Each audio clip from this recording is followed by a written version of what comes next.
I'm going to react to a $47.5 million home tour done by Enes in Newport Beach. And the reason I do it, because I'm the how to buy the mansion guy. And Enes can't talk smack about the properties he reviews. Otherwise, they wouldn't allow him to shoot the videos. He can't talk about the negatives. That's where I come in. I review it. If you haven't watched my channel, subscribe. I critique mansions, okay? Let's jump in. Just the cinematography. I mean, even the font choices. Amazing. All right, everyone. Welcome to Newport Beach. We're going to start our tour on the exterior. All right, let me start off right here. The facade is not impressive whatsoever. I mean, to me, it looks just like a typical track home in OC, very typical of OC. And I appreciate symmetry, but not a track home symmetry, like a Georgian style home or a federal style home where everything's spread even. I love that. But you can see the convenience where you have two garages. But for me, it looks like it was two houses that it was combined, like they were merged to each other.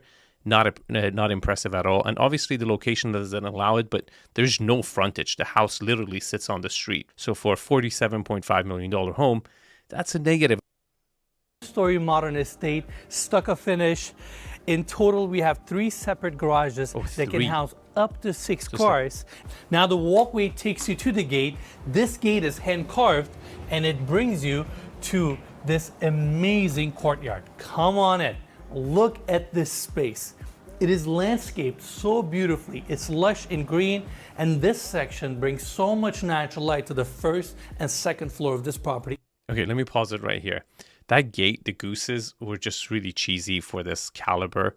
Not my choice. And also the glass front door is not impressive at all. Now, one thing I do like a lot of architects have this stairway fetish, and they feel like they need to make this something extremely extravagant in a stairway, which I would appreciate, but they sometimes to put it in the center of the view and make it the centerpiece of the house.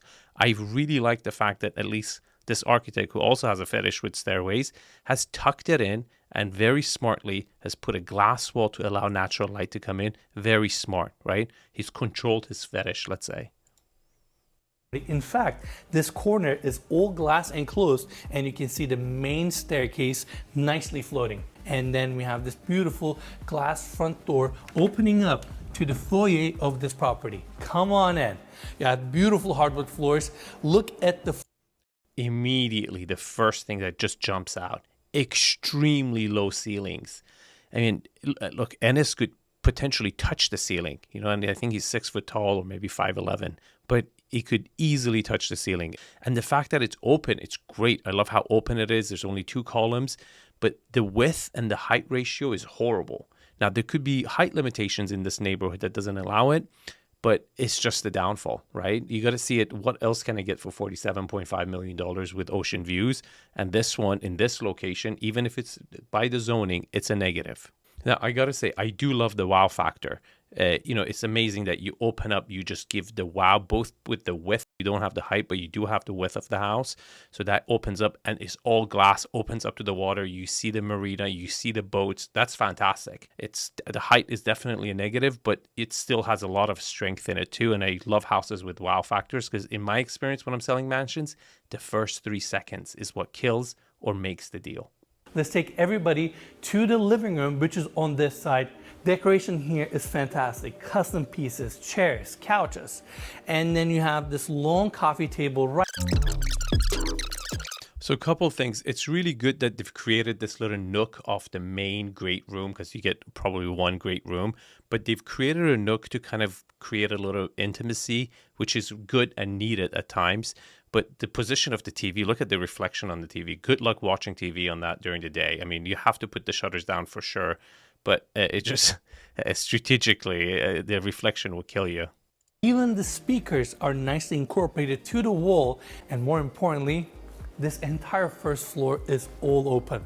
I mean, look at the dining area. You have the family room on the other side, all the way to the kitchen. I love the depth. It's a really good lot. You can tell this is a really extra wide lot, and that's why one of the reasons they're probably asking 47. But that scope that you can see from one room to another room is what really creates value, and I love that. And again, house has a fantastic flow, and this entire first floor just opens up to the outdoors. Now, before we continue, let's cover the specs of this property. So we have 4 bedrooms, 4 full, 2 half baths. 4 bedrooms, 6 bath. That's 12 million a bedroom. That's super expensive. 8,868 feet of interior space.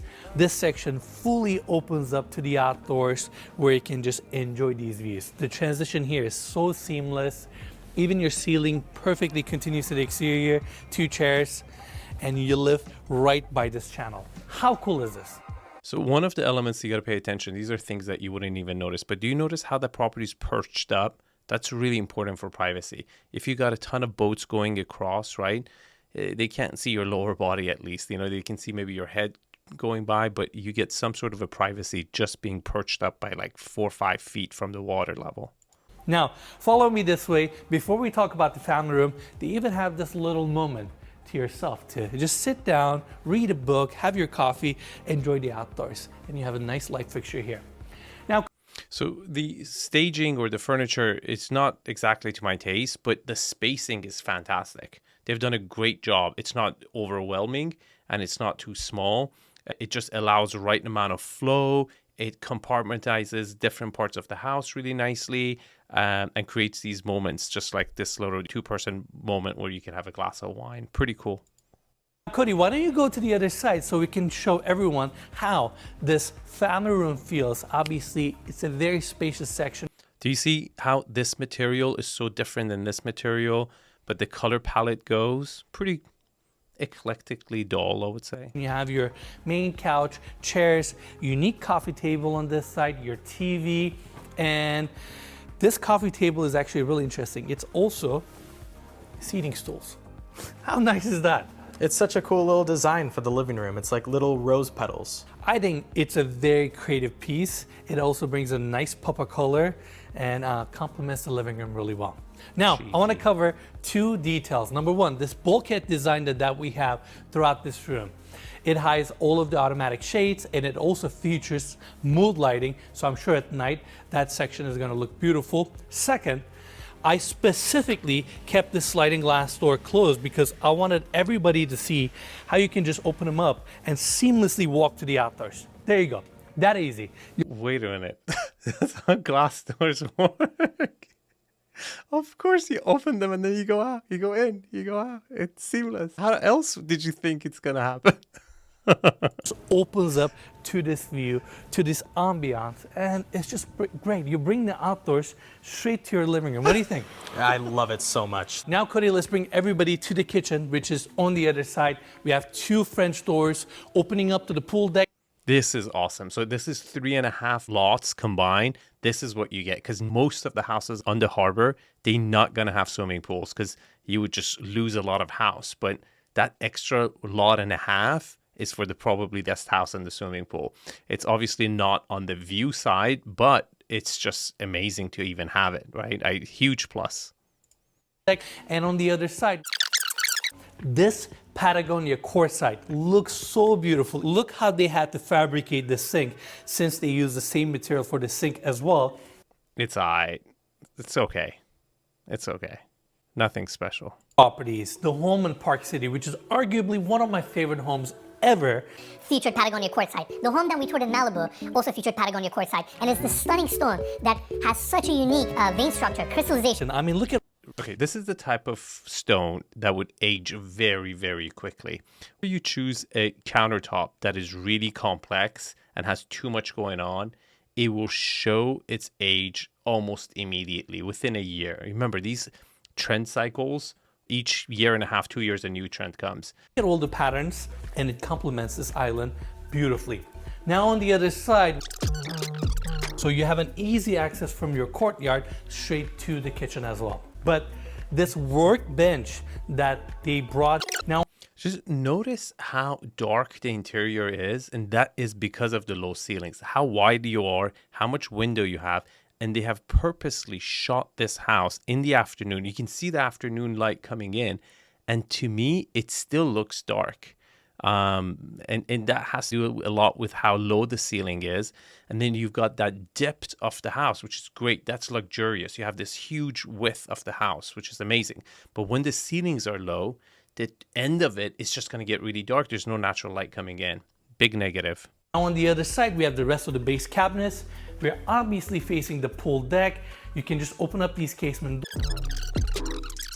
The fact that this property is on 3.5 lots and how the owners here had the opportunity to join the house and make this big estate is incredible. They don't even permit that anymore. And that's why this property... Okay, let's talk about the back facade of the house because it's much more impressive than the front, but still, it's just very vanilla.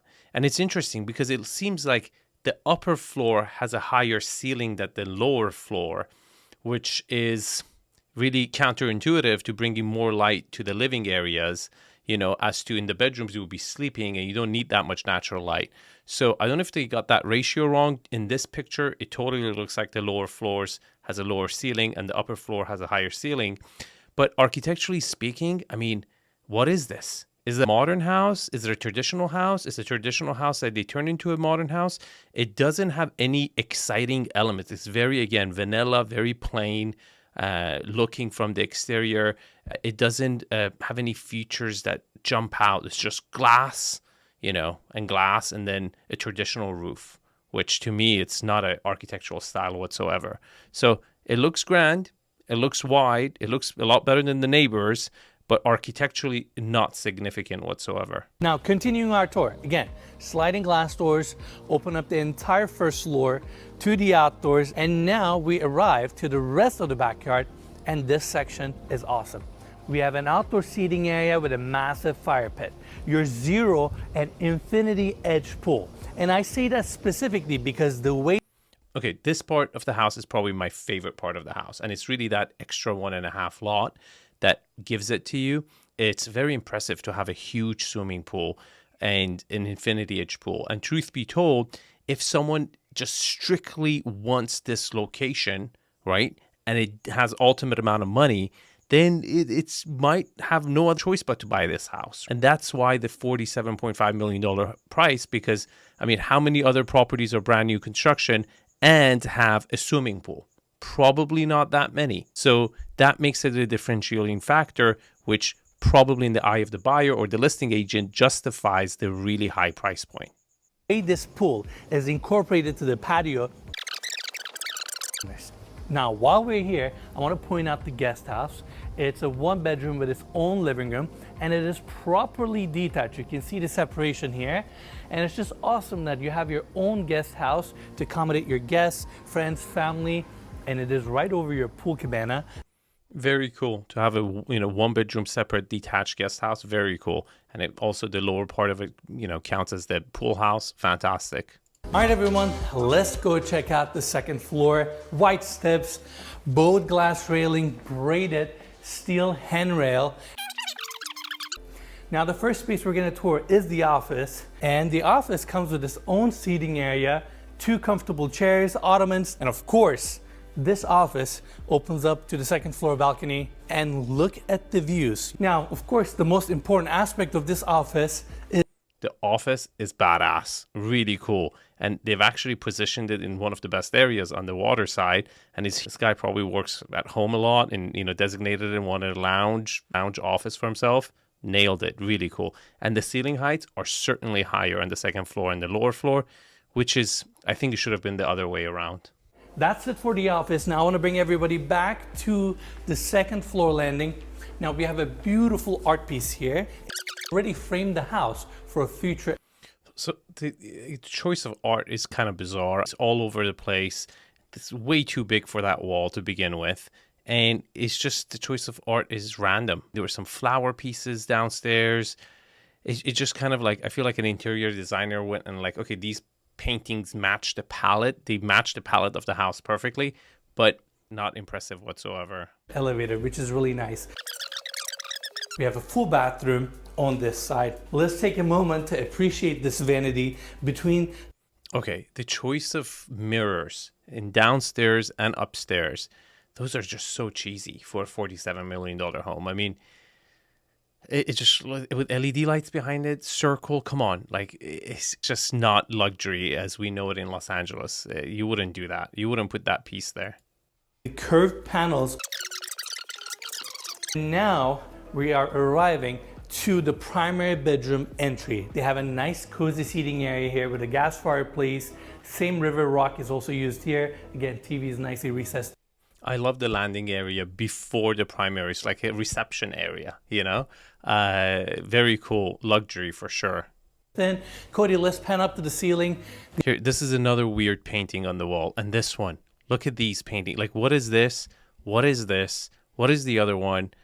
Again, the choice of furniture and art is just very eclectic in a weird way, where only the colors are a perfect match, where the art is just nothing impressive. Or I would say luxury even, for that matter. They brought beautiful wood panels to like really warm up the space, to give it a little bit of a rustic feel. The primary bedroom, which is spacious, warm, elegant, and even more importantly, you get the float above the sea. Okay, the volume of the room for the primary, I was expecting more. I was expecting to be, you know, considering it's a 4-bedroom and 3 bedrooms in the main house and 1 in the guest house.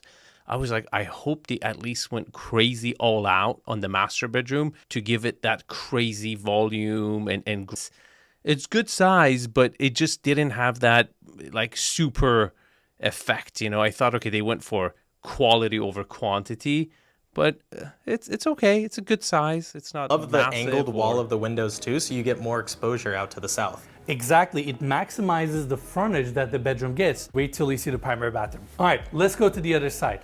Of course, you can close off this hallway. There's a pocket door here, and going to the other side, we enter to the spacious primary bathroom. The details in this space, your vanities, suspended tub. We got a lot to cover, but first I want... Okay, this space is really big and it kind of bathroom / living room vibe, which is very unique, and I kind of like it, I have to say. It feels like your typical bathroom. It feels like a living space. I think it's the choice of floor they've used where it gives it that warmth. I don't know how practical that is with water spilling everywhere, but it just looks like an extension of the walk-in closet, you know, but it's cool and it's very large for me. I want to talk about this suspended carbon fiber tub. This is so weird. And it's the fact that you put it, first of all, make a carbon fiber tub. I've never even heard of it. And then, but material wise, why would you want to have a carbon fiber element in your house? I would not put one in my house, and I don't think it adds value or help you sell the property faster or sooner. It will bring a lot of attention to the property, as the video has. It's supposed to get 100 million views or something. So that's crazy, insane. But it's just out of weirdness, not out of, you know, practicality. And then I also got to acknowledge this massive picture window here with a beautiful steel grit installation on top. And paying attention to your layout is so important. That little courtyard that we saw for the entry serves so many different areas. Think about it. I pointed it out at the staircase. That's super smart. Having courtyard well used as an entryway that kind of resets you.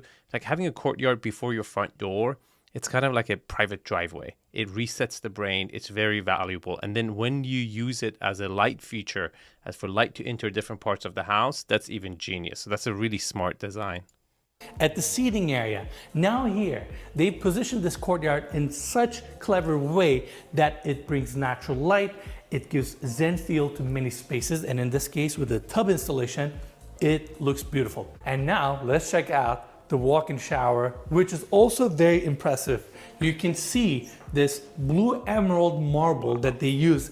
Okay, that is just straight out of 70s or 80s. Super out of, this is not what's in. It ages the house immediately. You know, someone could be thinking, oh, they forgot to do this part of the house. It's just so out of place. I don't like it at all. Now let's check out the first walk-in closet. This is her side, and it's also very spacious. Keep in mind, this side of Newport Beach, you don't get a whole lot of square footage. So the fact that you have a walk-in closet this spacious with this much cabinetry space is pretty impressive. And this is the first walk-in closet. Cody, let's take everybody all the way to the other side because we have the second walk-in closet. Now, You can seal off this closet with this pocket door if you want. You walk in, the same mosaic cork floors that we saw at the kitchen countertop. They have it also here, and the cabinetry here is a little bit more darker, but it's very sleek. Okay, these curtains are so weird. I don't know why they keep using them. It's just super cheesy, super cheap, not luxury at all. I don't care if it's brand or whatever. It just doesn't look luxury to me. It looks like spider web. Pretty bad choice. And then they have the gym in the guy's closet, and the guy's closet is massively smaller.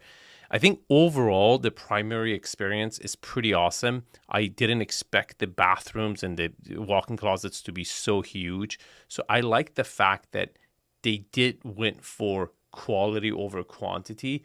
But at the end of the day, $47.5 million for 4 bedrooms is extremely expensive. I mean, it's at least missing 1 bedroom. And I think that's a negative. I think they could have saved at least maybe a nursery. You know, you could argue, you could maybe convert the office to the extra bedroom.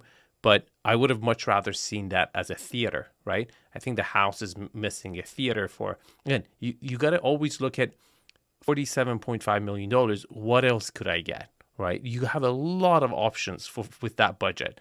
So a ton of other houses will come other features where it could have been more balanced as far as adding another bedroom or a movie theater instead of that massive office. Okay, let me sum it up, tell you what I liked about it, what I don't like about it, and if it's a good purchase or not. What I like about it, the width of the lot, the fact that it has a swimming pool, 3.5 lots combined, very rare. In real estate, you always want to have something that someone else doesn't have. And having a triple lot, right, it's a very, very rare thing to have. There are probably very few triple lots there. So that's going to be a differentiating factor that you can always lean on. It's something you can hang your hat on, right? And it has a swimming pool, separate guest house. And I like the open layout, which I think entering it has the wow factor. I think the internal courtyard was really brilliant to bring a lot of natural light in. And I also love the fact that it had a really massive primary suite where it was a good sized bedroom, but huge bathroom and really, really big closets for its location. All right, here are the things I don't like about it. Architecturally speaking, extremely insignificant. To me, it looked like 2 3-track homes that were combined and redone, and that was just not appealing whatsoever. Then I really didn't like the choice of material. As far as the finishes goes, to me, someone with a exquisite taste, $47.5 million, they would want to redo a ton of stuff in this house, even though it's brand new construction. I also think not having enough bedrooms is a big downfall. These people want to entertain, you want to have a lot of people, and 4 bedrooms and 3 bedrooms only in the main house, pretty small house, right? And probably the biggest downfall, which if it had it, I could overlook a lot of other stuff in this house, was the really, really low ceilings on the lower level. To me, that's a deal killer, and I just wouldn't buy a house like this. I would look at other options where I can get a better house which has better bones and then spend the money in fixing it up and making it my own instead of buying someone else's dream house and then having to live with all the structural elements like the ceiling heights forever. If you liked this video, you would really like the review I did on the Home Alone house. I made a review and explained what elements, exterior and interior elements of the Home Alone house that draws us towards it and things that you might not like about that style of a house. So check out this video and subscribe to the channel if you already haven't.